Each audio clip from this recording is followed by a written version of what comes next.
Coming up, two aspiring Cherokee ballerinas take the trip of a lifetime to train alongside Russian ballet masters in New York City. All my life, I never thought I'd go very far from Oklahoma. So to come here to New York is amazing. It's so cool, and I've had so much fun. And teaching Cherokee history and culture at Diligwa, the Cherokee Nation's living museum. It gives people exposure, and it teaches people that Cherokees are real. We're still here. We're not a gone or lost people. And renowned Cherokee artists Bill and Dimas tell us what inspires them to take risks and move Cherokee art forward. There's not many people really combining ceramics and steel. I feel like that's an evolution that's pretty interesting. The Cherokees. A thriving American Indian tribe. Our history. Our culture. Our people. Our future. The principles of a historic nation. Sewn into the fabric of a modern world. Hundreds of thousands strong. Learning. Growing. Succeeding. And steadfast. In the past, we have persevered through struggle. But the future is ours to write. Osiyo. Osiyo. Osiyo. These are the voices of the Cherokee people.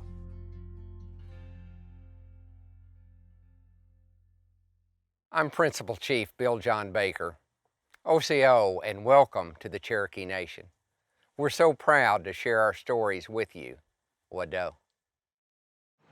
Osiyo, it's how we say hello in Cherokee. Today we take you to New York City to witness a once-in-a-lifetime experience for two young Cherokee ballerinas. They were invited to train in an elite 3-week-long summer intensive, learning from the best with the Vaganova Russian School of Classical Ballet. The girls say the trip was a priceless reward for all of the hard work they've put into their art form.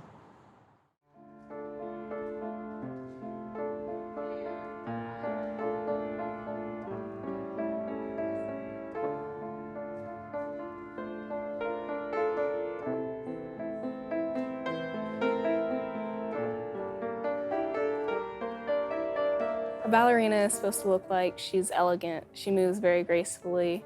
A ballerina just looks beautiful. She pulls her audience in and never lets them go. Share everything with them. A ballerina should be able to move easily and effortlessly and not make it look like it's painful. It means that we can show our emotions, we can show the beauty, we can show the sadness, we can show the anger, we can show everything just through our movements. We don't have to talk to a person. We can just show them by arms or the way we turn or anything such as that. And anytime I'm feeling like I'm at a hard place in my life, I can just go to dance and let out everything, and it helps me through everything. We are here for a 3-week summer ballet intensive for the Vaganova school in Russia, and it's called Open World Dance Foundation. We're just taking classes from people who have come from Russia in ballet, character. We've done a little bit of point, just all kinds of classes to get us ready for our future. It's a really big opportunity, and you can only do this once in a lifetime. It's just a really good experience, and you can say, oh, I was taught by the Russians. Bum, bum, bum, and 1, and 2, and 3, and 4, and stay. I graduated from Vaganova Academy of St. Petersburg, Russia. My teachers were last students of Agrippina Vaganova. Academy is named after her. I was very, very lucky. I had 6 students of Vaganova in my life. They were my teachers and coaches. And then on day 5 and 6, Vaganova was a dancer herself.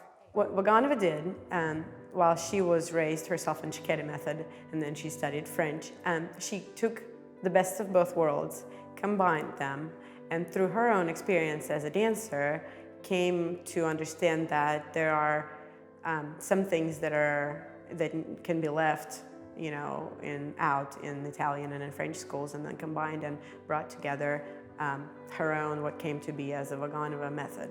Any really world company that's anybody world famous, you're gonna go, and it doesn't matter where they dance, but you're gonna go, oh, you are from St. Petersburg or from Moscow. Oh, yes, okay, that makes sense. We had quite a few auditions, and we allowed in only kids who really want to learn. I wanted to make sure that we give an opportunity to those who really would want to learn and who have a lot of questions about this rare art form, because we have the answers to those questions. I started at the age of 6. Ballet, it was a better way for me to express myself.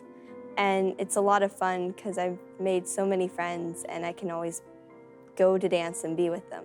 I started when I was 6 as well, and the reason I started was because I had been diagnosed with myasthenia gravis. We knew that there was a problem, and we went and seen the pediatric neurologist, and he came to me with a big old stack of books and told me he knew what was wrong with her. He told me in 80% of cases that it would continue to get worse, and basically it's just the voluntary muscles are not being able to be controlled. They just quit working.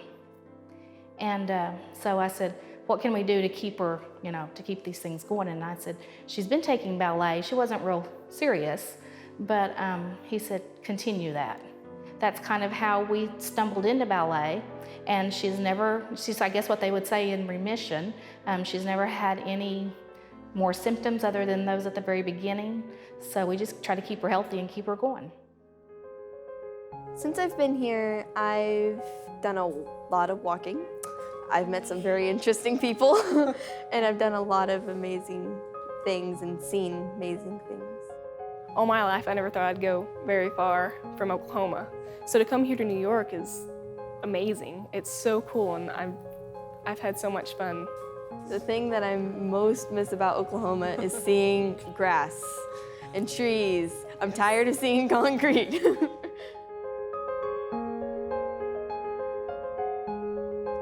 Ballet is my way of breaking free from other people. It's my way of expressing myself. Dance is kind of like my safe haven. It's not just, oh, well, look, you do it this way. You do this with your arms. No, it's, you gotta put your arms here, you gotta move your legs here, and you better get this spot right here. It's tough. I hope people see that this isn't just something that is easy for us. It's something that takes a lot of hard work and a lot of dedication. And I hope they see that and not something else. I'm proud of myself for getting this far, because this is just an incredible opportunity to be able to come here and dance with these people. It's amazing to me because I never thought I'd amount to anything like this. I never did. It's surprising for me to even think about coming here and getting this opportunity. I'm shocked. I'm just very grateful.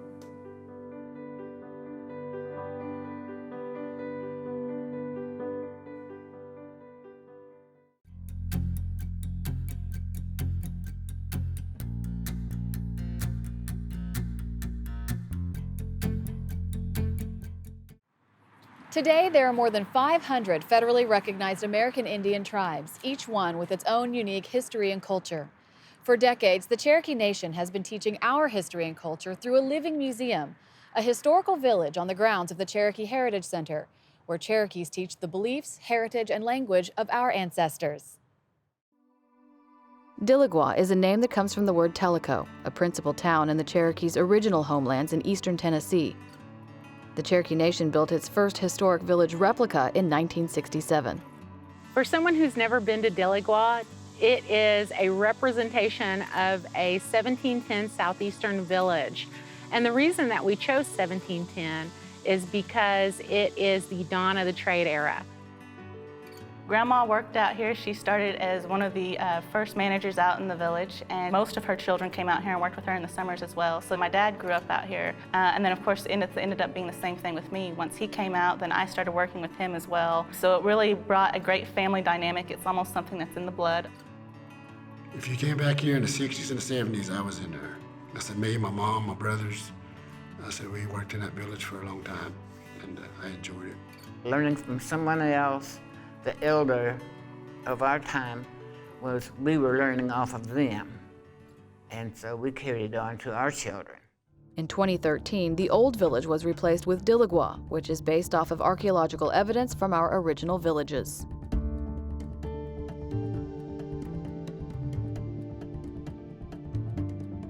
What we're trying to do is pass this on to future generations, finding people who are interested in it. And that's what we've created Diligwa for, to bring everything back into life. Now we're trying to get with sight, sound, touch, smell, trying to involve all the senses when they come here and see this village. The visitors who come here come from all over the world. We have school children, we have people who come out of nostalgia. They're bringing their grandkids here after having visited when they were children themselves. We were here 49 years ago, and then this is improved. We haven't been back. And this is a tremendous improvement over what it was over the years. Well, we're from Los Angeles, California. A lot of times we go to these small towns around the United States and we go see their little museums, and they all have a lot of cool stuff to see, but this one definitely had way more to offer than a lot of those small little museums that we visited while we're traveling through the country. Diligwa actually makes a big difference teaching the Cherokee history and culture. A lot of people who have come through over the years, especially on my tours, have repeatedly said that they learned more in the 1 hour that they spent with us out here than they did in all their years of history classes in school. You know, you learn things out here about Native Americans, Native American culture that you're not going to learn in your regular everyday to-day life. It gives people exposure, and it teaches people that Cherokees are real. We're still here. We're not a gone or lost people. And I think that it gives so many people, and even our own Cherokee people, it gives them an opportunity to come through and learn more. It's an opportunity to get to ask questions, usually with people who are very ready and willing and excited to help them out with gaining them more knowledge. Part of the reason why everyone loves Diligwa is Cherokee people framed in a very small historical moment. They are framed in almost kind of a box, and it's very palatable for a lot of people who don't have any experience with Indian people or with Cherokee people either. For little kids always want to know where the teepees are. Yeah. And I said, well, we didn't have teepees. We lived in houses like this. Well, we still get a lot of people who come through, and their idea of an Indian is they have one idea of an Indian. They don't think of Indians as individual groups. They don't think of the Cherokee, they don't think of the Choctaw, and they don't think of the Comanche. We're all the same to them. We absolutely get tourists and guests who come in and are shocked that we don't have headdresses, that we don't have what is typically thought of as Indian. Especially people from other countries. It would amaze them. All the stereotypes that they had been taught, they expected to see that when they came out here. And so it was a matter of breaking it down and teaching them that we're each our own individual people, and then teaching them more about who it is and what we are to be Cherokee. When you really think about what it means for us to be here in Oklahoma, by having Diligwa here, it sort of reinforces the fact that even though we see this as our homeland now, we were forced to come here against our will, to great detriment, loss, and destruction to our people. So what do you hope that people, when they leave here, what do you hope people take away with them? I hope they leave with a newfound respect. I hope that they leave thinking, I really enjoyed that place. That place was great. For us to come together as a community, that means learning about where we come from, and it means learning about who we are. And if Diligwa can give people a little tiny piece of that, then I think that we're doing a good thing.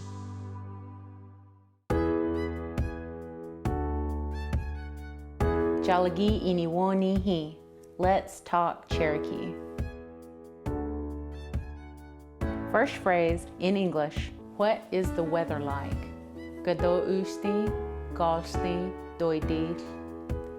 What is the weather like? Gado usti, galsti, doidi. Is it going to rain? The Gothnanis. Is it going to rain? The Gahnanis.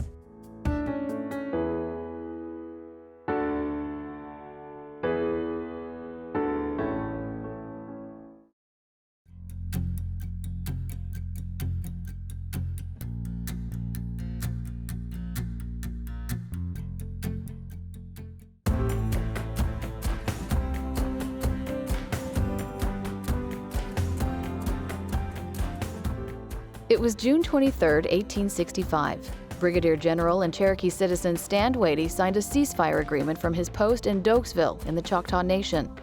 With his signature, Watie became the last Confederate general to surrender from the field at the end of the American Civil War. 150 years later, archivists at Northeastern State University in Tahlequah, Oklahoma, stumbled upon the handwritten ceasefire hidden away in a folder inside a box labeled Indian Correspondence. I'd looked through that folder a little, but never really got deep into it. And there was a page in it that looked different. It was fancier paper and it had a ribbon at the top. And so I just pulled it out because it just didn't look like the other materials that were in there. When I flipped it over, there were a lot of signatures on the back page, including Watie's and a couple others. On the left of the document was the date June 23rd, 1865. I was super excited. My eyes filled up with tears. I was like, this is it. I think this is it. You're looking at a treaty that ended the Civil War.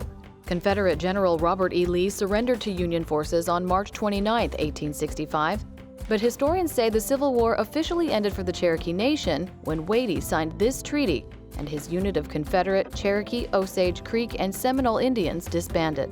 After the collapse of the Confederacy, Watie held out some longer, and it wasn't until 2 months after Lee surrendered that Watie came to terms with the federal government and negotiated the treaty that Blaine found. Before his surrender, General Watie was part of several Civil War battles and raids, including one that sunk the J.R. Williams riverboat that was bringing supplies to Fort Gibson, Oklahoma. After the war, Watie represented the Cherokee Nation as a delegate to Washington, D.C. He died in 1871.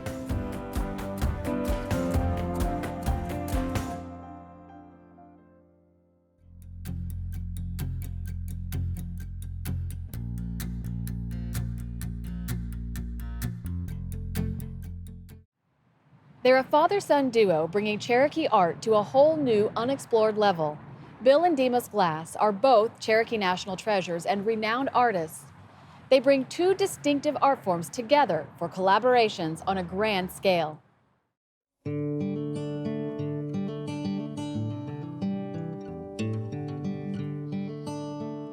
The clay has a spirit, and I'm helping that spirit come out. Me and the clay have to work together, the clay lady, and so that's how I approach it.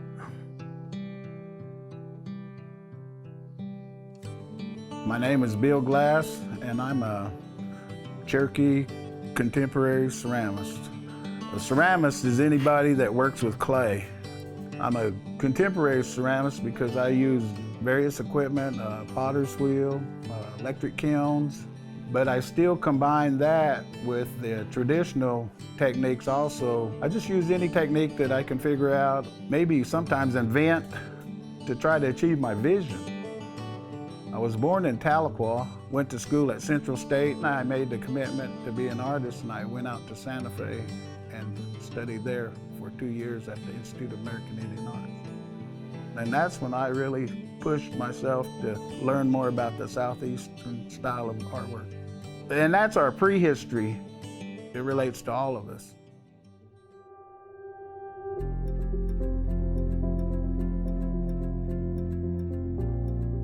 My son, Dimas, he's an artist in his own right too. I think one thing, about being kind of the old guy, that people hear about me and sometimes don't give him enough credit. When he was young, I took him to all the art shows. He studied art, fine art, and came back, and I made him a deal. If he wanted to share a studio, we'd expand the studio, and we'd both become partners. That if I'm gonna have a studio, I might as well be close to the place where I work, because then I can get up and do kind of the way I saw my dad working as I was growing up. He always lived right there close to the shop so he could get out there and get to work. I always had various art projects going on. my dad would have me making stuff, or you know, there was a lot of times I would be hanging out in the studio building art pieces. And this is an early art piece. It made it throughout the years, so that's good. That's something I always try to create, is longevity in what I do. Also, he taught me a lot of things that were interesting, mixed media type things. It wasn't just ceramics. Sometimes it was rigging up my car, you know, fixing, you know, doing some rigging on some stuff. So, I mean, that kind of taught me different applications.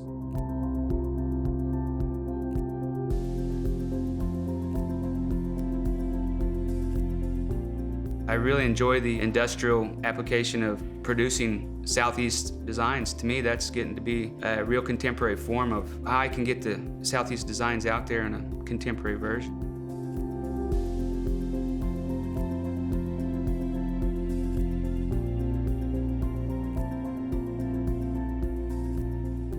My pieces were limited to the size of my kiln. With Dimas involved, he can build armatures out of metal, and I can do my pieces and attach it to the metal. So my scale has gone up to as big as his. Whatever he can do, we can accent each other.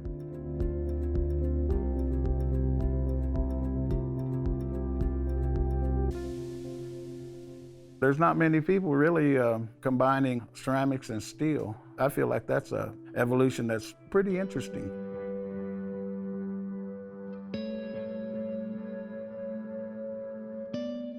I think that art can speak to people without, you know, just by through your mind and visualizing, you can understand somebody just without a spoken word. Art can do that, relate to you in that way. That's what I feel like. Public art is one of my main focuses in my career. I enjoy the challenge, and I enjoy putting art out there for people to see, you know, and contemporary art is something that I really feel is interesting to me, just because it's the evolution of art. What we're finding out is that the more we do these different kind of projects, we're even more experimental. It's pushing us as artists too. We're using plastics, powder-coated metal, stainless steel, and ceramics. I mean, we're broadening our own scope of what we can do. Public art is important because it's out there, and because of usually the scale of it, you know, you get to pass by it and you might be in a bad mood or things might not be going well. You get a chance to look over there and see something that maybe change your mood for the day, maybe give you a better insight for the day. And even if you just view it for a second, we need more of it, is what I say on public art. We need more of it here in Oklahoma. We have a big story to tell with our art, and it just gives us a chance to, you know, to do something new, and it challenges the artist and challenges the community even to be involved. And it becomes public. It belongs to everybody.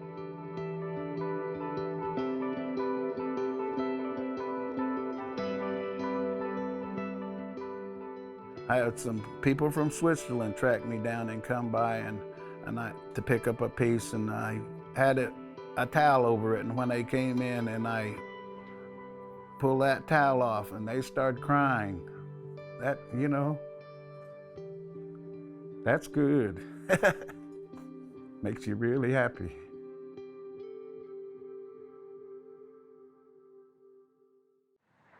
We hope you enjoyed our show. And remember, you can always watch entire episodes and share your favorite stories online at Osio.tv. There is no Cherokee word for goodbye. We say, Dodadagon ha'i. We'll see each other again. So until next time, wado. With breathtaking views along the scenic Illinois River, the excitement of a traditional game of stickball, and the vibrant history and culture of the largest Native American tribe in the United States, Cherokee Passport is your all-access pass to adventure. It's your turn to explore the 66,000 acres that make up Cherokee Nation. From the natural beauty of our lakes and rivers to engaging cultural attractions, there is history and beauty around every corner. The Cherokee National Supreme Court Museum.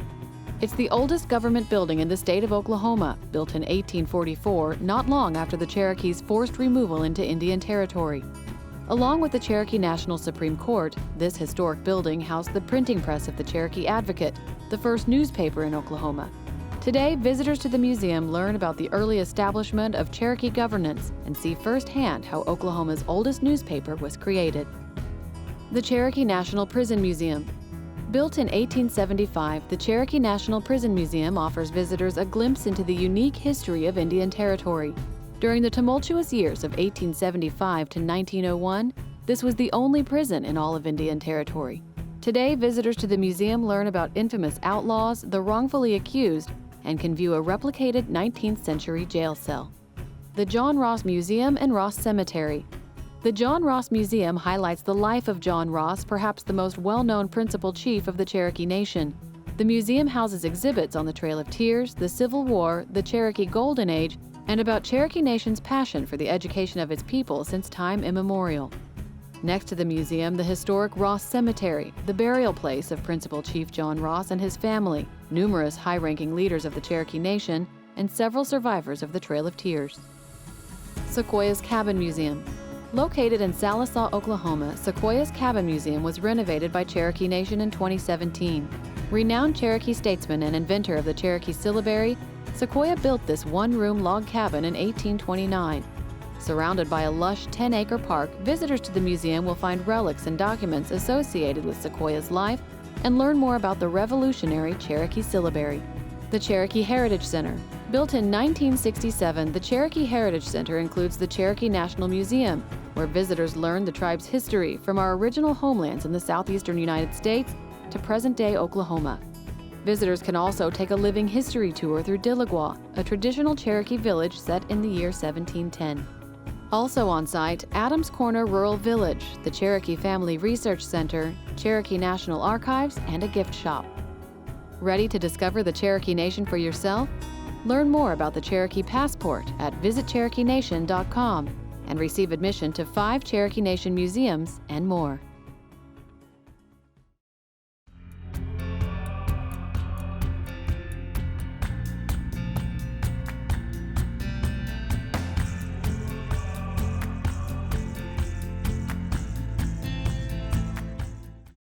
In the Cherokee Nation, news happens every day.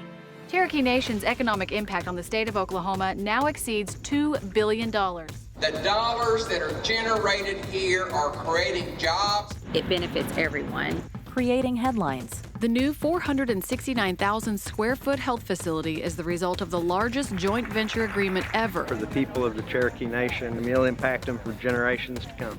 Creating opportunities. Cherokee Nation employees can now take 8 weeks of paid maternity leave. We have lots of young mothers and young families, and this is something that's very exciting. This year, the tribe awarded $5 million to superintendents from about 100 public school districts. When it comes to education, we're all in it together. Creating a better place to call home. The Wilma P. Mankiller Health Center in Stillwell, Oklahoma, nearly doubled in size. That this absolutely will make a tremendous impact on the quality of life. It's going to provide more jobs. For more Cherokee Nation news, visit onadiskoe.com.